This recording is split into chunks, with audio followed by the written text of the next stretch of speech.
You're listening to The Inevitable Radio Show. I'm Bill Sumner. Today we're going to talk about being addicted to success. What does that look like? What does that feel like? What are you addicted to? Is it an addiction that you want? Is it a truth that you want? Is it a greatness that you want? Are you addicted in that arena of life?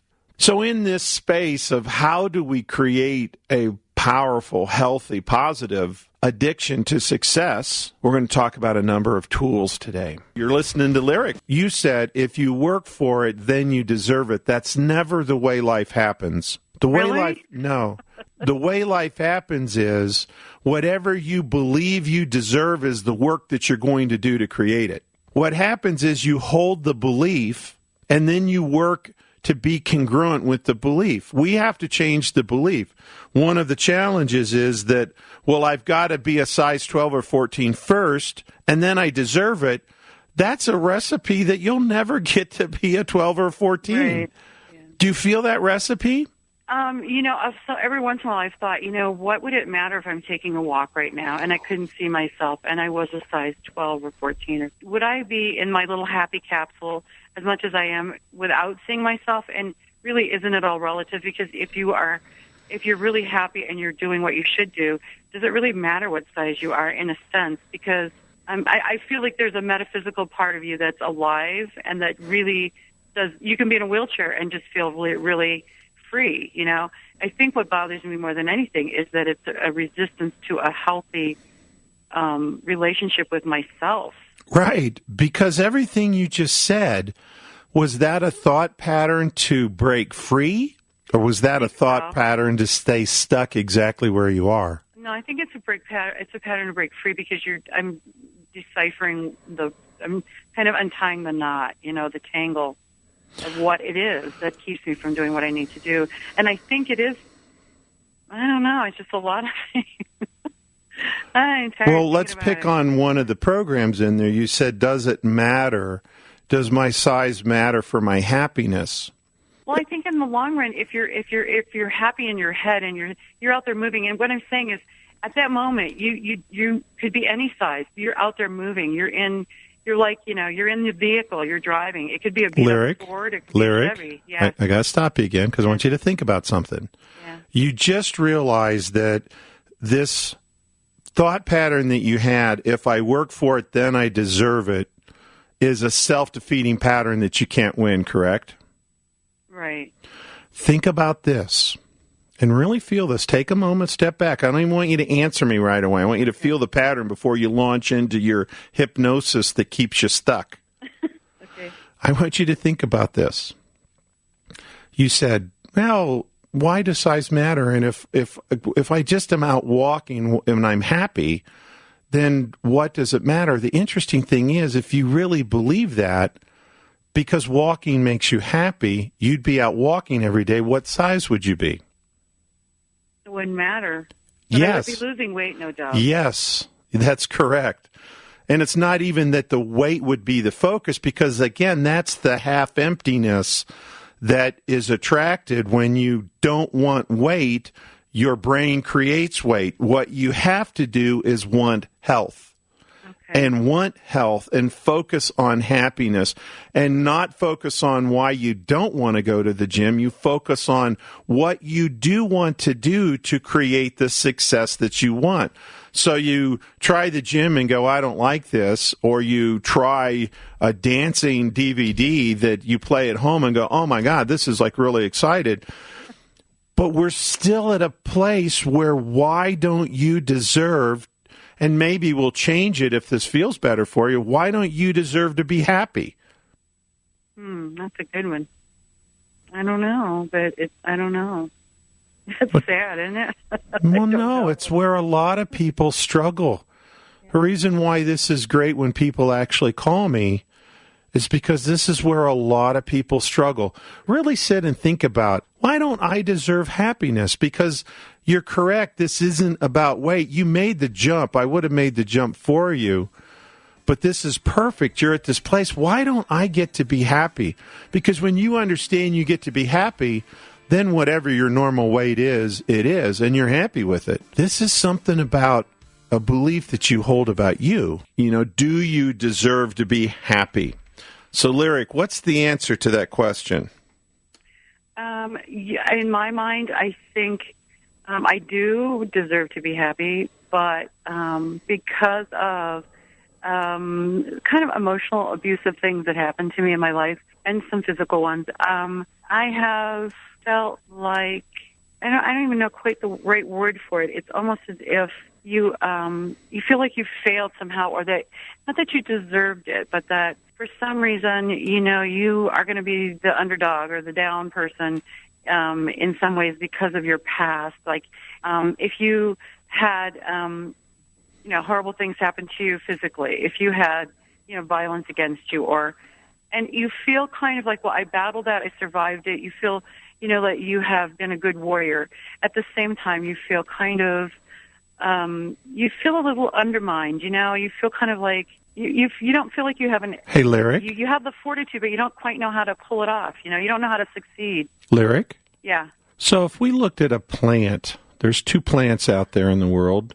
One plant has been richly watered, fertilized, taken care of. It's just got incredible, tender, loving care been put into this plant. And then in another part of the world, there's this plant that's experienced droughts. It's experienced no love, no care. It's in a windblown, very challenged environment.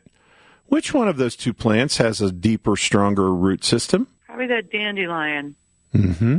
See, this is part of the pattern. There are some people that are traumatized and they're victims, and there's some people that are traumatized and say, because of that trauma, because of that drought, I am the powerful person that I am today. I was formed, I was revealed at the moment of those challenges. Because how I respond to the challenges, it's never the drought that creates the plant. It's the fact that the plant sends deep root systems down to survive. The steel that is forged in the furnaces, the most powerful steel, has to be forged in the hottest fires. Right. Everything that happens on this planet follows natural laws. And if Lyric was forged in a terrible fire, if she is recording and was taught and learned to program at the same time that she's not very good, she doesn't deserve anything, and she developed protective strategies to survive, she'll feel like a crappy little dandelion and not realize, wait a second, I am a powerful root system. Right. I have a deep foundation. Yeah, and I kind of know that. You have... Can I stop you? Yeah. I kind of know that is a program for what? Oh, like but. Yeah, it means I don't know that. I'm not going to admit I know that, because if you admit that you know that, you have a huge problem, don't you? Well, then I'd have to embrace it. Uh-huh. You'd have to find the exercise that appeals to you. You'd have to go around your day with a powerful root system and be quite happy. Yeah. And the gift that happens in this post-process thought pattern and psychological place is that you get to fall in love with the very drought that created you. And that's usually where one of the biggest hang-ups that people have is they want to hold anger or resentment or bitterness in their heart for the perpetrator or the trauma or the challenge or the violence that was committed on them, instead of falling in love with it and releasing it and going like, look, you're screwed up, but you created an incredible, powerful root system. I choose half full. I choose power. I choose to be happy right now, despite everything you told me and everything that happened to me. I choose to be powerful. Thank you for listening to the Inevitable Podcast. Please visit our website for more information on this extraordinary coaching system at www.theinevitableyou.com. Then, sign up for your 2-week free trial of our membership to gain access to hundreds of hours of amazing content and tools just like this. Now, back to Bill. Well, that's poetry in motion. Yeah. Why don't you get to do that? What do you feel or what do you think when you hear that? Because you launched in the, well, I kind of know that. Yeah, you know that for other people. You know that for Oprah Magazine. You know that for a hero that appears somewhere else in your life. You don't know that applies to you. Right. Why doesn't it apply to you? It must be something to do with being afraid, something where there's fear. What are you afraid of? Failure, probably. You're already failing. I am, aren't I? Yes, you are. And you're a good failure. You're a happy failure. You're a lovable failure. Everybody loves Lyric. Look at your name. Your name itself is poetry and power. Well, thank you. But not you. I need to get with it. There must be a key out there somewhere, somehow. Yes. And, it's just... Where's the key? It's not out there. Where's the key? In my head. And in your heart. Okay, probably, heart. Probably? When you say probably, what's that a program for? I don't know. I just think it's really hard sometimes to let go of mean things people have done, really, really awful things. And, you just sometimes it's really, I think maybe there is anger. There is a lot of anger. Maybe that's what it is. And I don't quite know how to release and let it go and just go with the flow and not feel like I want to, Lyric. I want to redeem myself, but I don't know how to redeem them. Lyric. This is you in the pattern. This is you just in the hypnosis, into the hypnotic pattern that says, I'm going to stay here. You're getting closer, so you're hanging on harder to the place that you crafted for yourself, because the deeper truth, I'll bet, is that in the world of chaos and pain that you had, this is a safe place for you. It's not the place you want, it's not the place you're happy, but it's safer and more happier than the painful place that you were. Right. And so along comes a guy on a radio that's going to talk to you and say, you can be powerful, you can be happy. And you know that works for everybody else, but there is a program running inside of you that says, it doesn't work for me because I've tried it before, and it didn't work then, and I am not going back to being in pain. I'm not going back to that place. And so the anger goes underground. The anger hides, and you have a lot of anger, but you're also an incredibly happy person too. So I'm going to say something that may sound a little bit cruel, but I want you to feel the identity that you've crafted for yourself. Okay, be mean. Go ahead. Well, it's not mean. I want you to hear the truth. I know. I want the truth, or I wouldn't have even talked to you. It's like I'm the happy fat chick, and I'm writing this down. Everybody loves me. I'm the life of the party, but I'm not going to be the happy thin woman. I'm not going to be powerful. I'm not going to release my captors. I'm not going to fall in love with the terrible things that they said and did to me. That I don't even know how to do that. So rather than even try and go down that dark path, you're not walking that path. You're not releasing them and forgiving them. Acts of forgiveness aren't for them. They're for you. You experience the joy of forgiveness. They do or do not based on who they are. And my suspicion is that you could forgive them and it wouldn't matter a bit to them, but it would matter completely to you. So this old identity that you've been clinging to, that, I'm the happy fat chick and people like me and, I'll wear my size 20 dress and I'll do the best I can. Yeah. I'm not going to admit to Bill that I'm powerful. I'm not going to admit to Bill that, those strategies work for me too. I'm not going to be that person. Instead of saying, I'm throwing all that. It's springtime. We had the spring equinox. Spring is here. Right. I'm cleaning these old thoughts, these old emotions, these old feelings. I'm throwing them away. When you clean your closet out, you have clothes in there that at one time worked for you and they don't work anymore. Right. So you have old thoughts and old patterns in there to let go and to fall in love with every drought, every hot fire, every mean word, every physical, despicable act that happened to you, to love it because it created the powerful root system that will be your future, that will be your present as soon as you choose to embrace it. And then in that space, you wouldn't not go to the gym. You would not go for a walk because it would be so thrilling and exciting to be you. Not a facsimile, not a, Oprah magazine, what happens for somebody else, but you, Lyric, to be Lyric. How? I mean, just the name evokes power and wisdom and beauty. And you can own and live your name now.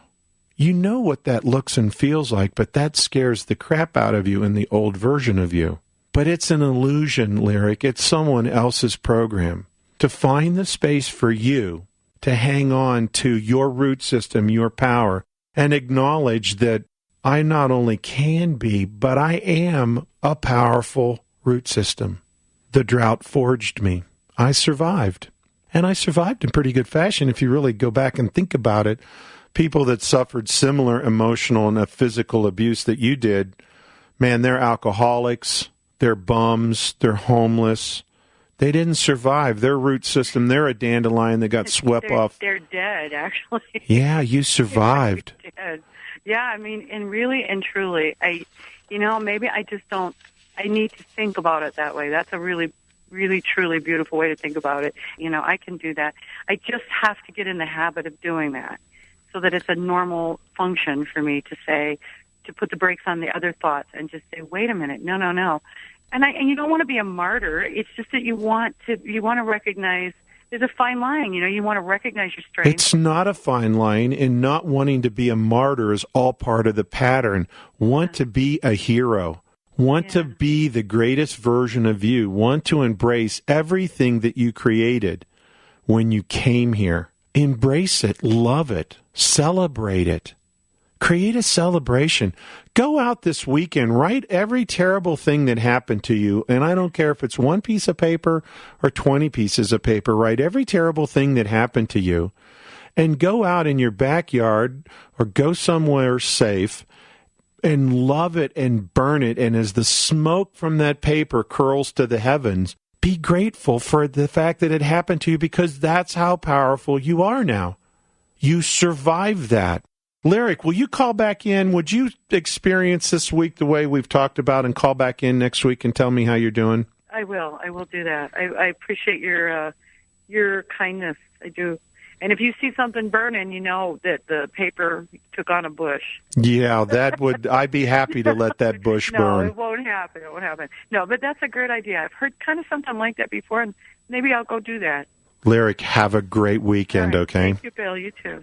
Creating that support system, creating those new thought patterns, you are inevitable. Everyone can do this. Have a great day.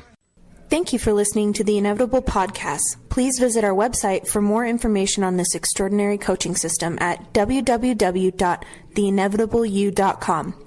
Then, sign up for your 2-week free trial of our membership to gain access to hundreds of hours of amazing content and tools just like this.